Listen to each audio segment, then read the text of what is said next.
What is up, you guys? It's your favorite cutie, Tati, and this is another installment of Talking with Tati. If you're new here, thank you so much for being here. I'm Tati, and we just talk about any and everything on this particular playlist. Okay, so here we go. So first of all, what I was thinking about right before I clicked the button to record is how consistency is not linear all the time. So you could still be consistent whether you're showing up to whatever it is that you're doing, if it's once a week, if it's every day, if it's a couple of times a week. I feel like as long as you have that consistent action towards your goals, and you're putting a foot forward and you're not completely giving up, you are showing up and you should be proud of yourself. Sometimes I'm thinking oh my gosh, I know it's been a week since I posted, but even if I only posted once on this channel, that's still consistency. And it's all about your trend. So if you're trending towards a certain direction,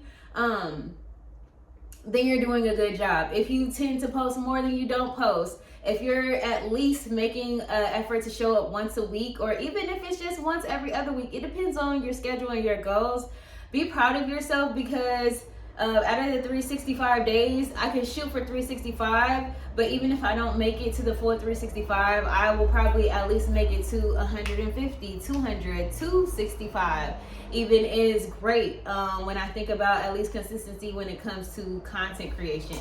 But anyways, let's hop into another topic. So I was thinking about just taking action, and I actually took action. I talk a lot on this channel and just my channels in general about self-defense and making sure that we're getting armed and we're practicing. We're going to the shooting range. We're making sure that we have all of our things in order and our ducks in a row.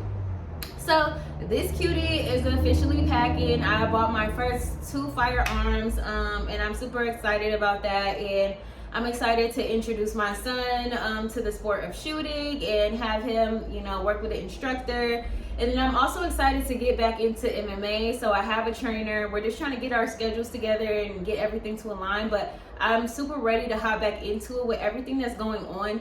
Literally, people are being snatched every day. There's people being wrestled down to the ground. So honestly, I think that it's in everyone's best interest to brush up on whatever it is that you know and start to train, because we're living in hell right now. That's at least what it seems like, because it's just so surreal how things can go from being seemingly normal to all of a sudden, I'm thinking, should I be getting gas masks in case if Trump sends ice in concentrated numbers, how he's doing in Minnesota and Minneapolis? Should I have a gas mask in case people try to tear gas or any of that? I'm thinking about buying all of that. I think it's very important for us to get our go bags ready and hope that we never have to use them. But I'm going to be prepared for all of that. So I think the month of February is really going to be my month where I'm just trying to put together go bags, even no matter how basic, because you can always add, right? You can always add things and make your go bag even better and get better things to go, even better backpacks, all of this different stuff.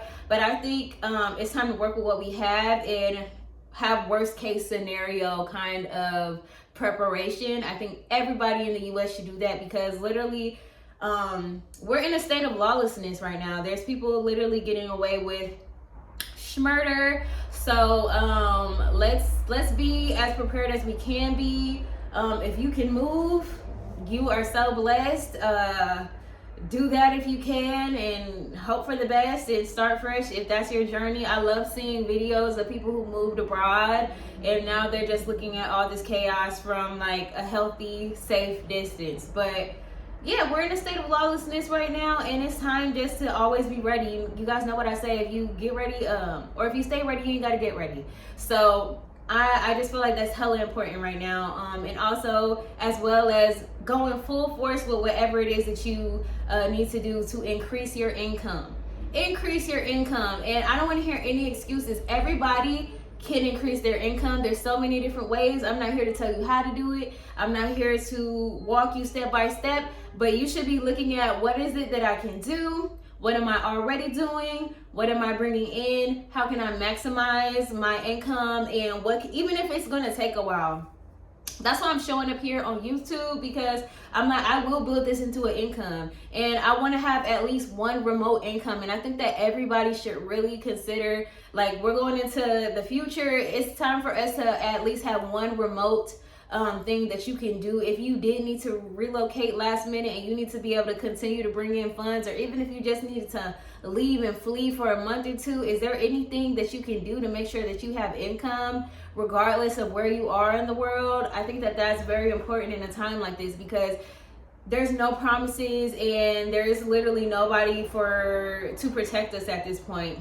It's so crazy, like, just thinking about how literally I think I had more faith earlier in the year, more faith in humanity here in the United States, but also it's just like these elected officials don't do anything, like, and if they do things way too late. Like, remember when Tim Walz was like saying, oh yeah, like I will deploy the National Guard, yada yada yada. Okay, and then like people literally got shot, like RIP to Alex.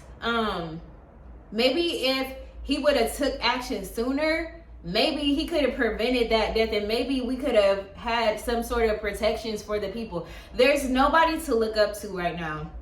There's nobody that we can call in, and I think we should continue to do that, call the offices and all that. But at the end of the day, it's really everybody for themselves, and it's you and your neighbors and your community. So build up your community, know your neighbors. I know for me, I've been thinking a lot about how I need to like even interact with the people in my building more often, because I'm like, I want people to know who I am. If something was to go bad in this area, I want to be able to depend on my neighbors, like in case I'm not home, to watch over my home and vice versa. I'm even thinking about maybe organizing some sort of like text thread and putting it up so that like we can all be on the lookout for things like this, to protect each other, because there's nobody who's going to protect us. The police are not protecting the people, because for some reason I think that a lot of us are still holding on to the old way of things, when fascism is literally here. Like, it's already here. People are already dying. People are already like being executed. These things are, nobody's protecting us. The police is not protecting us. The people that we voted in office are not doing anything. A lot of them are voting against our interests. A lot of people think that ICE can be reformed when they don't even have to follow like the Constitution or anything. They are literally violating rights, and they don't owe us anything, because they're like Trump's own personal army. Okay, so everybody thinking that like, yes, voting is important. You know what, I'll always say that like, do what you can. So I think that it takes multiple angles for things to kind of move it back to the direction that it's supposed to go. So I think, yes, do all of the things. Vote still, even if you are weary on if it's even going to do anything. Because at this point, I'm a little weary. I don't think that just voting differently is going to be the thing that stops this stuff. I think at this point, it's up to us as people to continue to boycott, band together, save our dollars, stop putting dollars into the hands of people who are literally investing in ICE and our destruction at the end of the day. And I'm just happy that recently, I think that finally and unfortunately, it took a lot of the YTs to see people that look like them, to be able to identify with those people and be like, oh wow, so now it's anybody can get pew-pewed in the street. And even though people of color, African Americans, we've been going through these kinds of things even with the police before all of the border patrol and all that stuff. Sometimes, unfortunately, it takes people to be able to see themselves in a certain position in order for them to be like, oh, and wake up to what's actually going on. Yeah, you're on the chopping block too. Even you Trumpers, you guys can literally be in the street. You could just be observing. You could just literally be trying to get out of your driveway, and it could be you. Okay, it's time to be smart, and it's time to wake up. And I'm just happy to see, regardless of what it took, people are waking up and they're starting to, decide that, yeah, it's too far gone. It's been too far gone, but it's definitely too far gone now. And it's time for us to unite as people and stop letting things like Democrat, Republican, and parties divide us, because at the end of the day, it is no parties when there's literally people regardless of what side you are, getting stopped in the street and pew-pewed and pow-pow, okay? All right, did we learn our lesson? I hope that we did, and I really hope that it's not a shallow lesson. I hope that people don't just, get past whatever this is, and then a couple months later become apathetic to, the situations of everybody in this country, including brown people, including black people, including, the minorities or the immigrant illegals. There's no such things as illegals, but if you're going to call them that, you need to also be, seeing yourself in those people as well, because regardless of skin color, we all are people on this planet. The life force that is in me runs through every single person on this planet, and I think that we need to unite and get past this disease of racism and misogyny that's got us to this point, okay? That's why we're here. Patriarchy, what is it called? Capitalism, that's why we're here. And things are falling apart, and as scary as it is, I think they need to fall apart, because it's the systems that are making it so that we got here. And we need to be more compassionate and loving towards our neighbors. We need to love our neighbors and the person that you see in the grocery store more than your pledge to a party. Who cares about Republican or Democrat, red or blue? Literally, who cares? We've allowed ourselves to be super divided, even though we were already secretly divided, because it wouldn't be that easy to separate everybody if we were actually all on one accord to begin with. But we need to come together as one, see each other, and hold our neighbors, and hold our neighbors down, and just create communities how it's meant to be, and take care of each other so we can get through this hard time. Because if we're going to be here, we have to be here together, and we have to protect the people that we love as well as the people around us, and especially the people who need help. I'm very happy to finally see outrage in large numbers from the white tees, because y'all kind of did this. Not even kind of, y'all did this. Y'all voted for this. So you guys need to be on the front lines. You guys need to be in the front, putting your bodies before any of us, because last time I checked, black and brown people mostly, I don't know about the Mexicans and the Hispanics. I don't know what y'all was doing at the polls, but black people, at least, we voted for Kamala. We didn't vote for this. And I know it was never going to be perfect. We were never a perfect country. And you know what? We never will be, because who's perfect? Nobody. Literally every single person on this earth is not perfect. We all have blind spots. We all have growth. That's what we're here to do, is to evolve together. And we are never going to be in a perfect land. There's always going to be people who's trying to, set us back. There's always going to be evil people. There's always going to be people who hate and are miserable and want everybody else to be miserable. People who don't want to share. People who don't want to see people elevate. But I believe the majority of us are good and just want to live peaceful lives. The majority of us just want to get money and take care of our families and be able to have reasonable time off and have work balance and be able to go to the hospital if we're sick and take care of the people that we love. I think that that's what most people want, and I'm not going to let anything else deter me from that, because seeing people in the streets and seeing how we're mobilizing together, that's the real American way. And I just hope that we're able to make some real strides, because I still have hope. I'm still holding out hope that somehow, some way, we can pull the reins in. Maybe everything's not perfect. I know a lot of things have been lost and a lot of damage has already been done, but I think that we can start pulling that rope, that metaphorical rope, back on our side. If this is a war of tug of war, I feel like we can kind of rein it back in to put us in a place where we're not all just fearing for our lives every single second of the day, not knowing what's going to happen.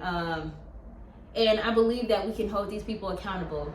And it's just crazy to me how people, especially ICE agents, I was thinking about this when I was in the grocery store, or even when I'm just going to the gym, and I'm like, we don't know who puts on a mask at night and decides to go and terrorize people for a check. That is crazy to me. I'm side-eyeing everybody, okay? Especially these men. I don't know who is going home, putting on a mask, going out driving around to kidnap people, hurt people, shoot people. I don't know who is who. So just be on alert, because there's too many of y'all out here with the foolishness. Okay, so please, you guys protect yourselves.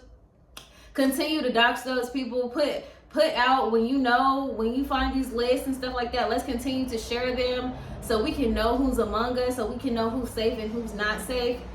Because it's just literally chaos. And also, it's just like it's crazy to me that people don't think that this is gonna follow them.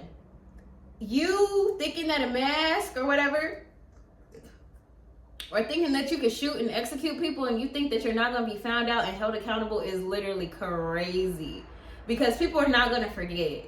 People are not going to forget what you've done, and it's going to follow you for the rest of your life. So while it might be fun right now, and people might think that, oh, they're playing Call of Duty in real life and they're living their best dreams, trying to roll over people and be big bullies and all that stuff because you're a freaking loser, it's going to follow you. And you'll never live the same life. And even if nobody ever finds out about you, you're going to have to live with what you've done. And when you continue to fall out of public grace and societal grace, and you're exiled because of the atrocities that you're committing against the people that you go to work with, school with, the people who help our society run the way that it runs, the immigrants, the brown people, the black people, and even just any fucking body who is a decent person who wants to help each other, it's gonna follow you and it's gonna haunt you. And there'll be nothing that you can do to scrub the blood on your hands away. Because even if you're just in your mind, your conscience is gonna eat you alive. So that's all I have to say for today. People think shit is sweet, but it's not sweet. And even if nobody ever finds out about who you are and what side you're on, God always knows. The universe always settles the score for each and every one of us. So if you're out here terrorizing people for a check, I just want you to know that that money will never be worth it. It'll never be worth it. Ever. Love you guys so much. Please like, comment, and subscribe. I do want to do lighter videos, but honestly, if I'm going to do this, I just have to do what's on my mind. And right now, it's hard to focus on anything besides survival, learning how to thrive in the midst of this darkness, self-defense, getting our firearms. I think tomorrow, if I can, I'm going to do a video on the things that you should know, especially in California, before going to buy a firearm. I'm going to talk about the test that you have to take to, first of all, even purchase a gun. I'm going to talk about my process as I walk through being able to conceal and carry, because that's a whole nother process. It's a lot to it that I feel like if you're not really born into the world of like having a lot of guns around or having like shooting be a normal part of your world, you might not know these things. And I especially always want to share it with the girls, the women, because we need to get armed and we need to get dangerous and we need to know how to move and maneuver. Not because we're expecting to ever have to use these things, because God willing, we never have to fight anybody. God willing, we never have to shoot anybody. But if we did, we would be ready. Okay? All right? Love you guys so much. Besos, besos, besos. See you guys next time.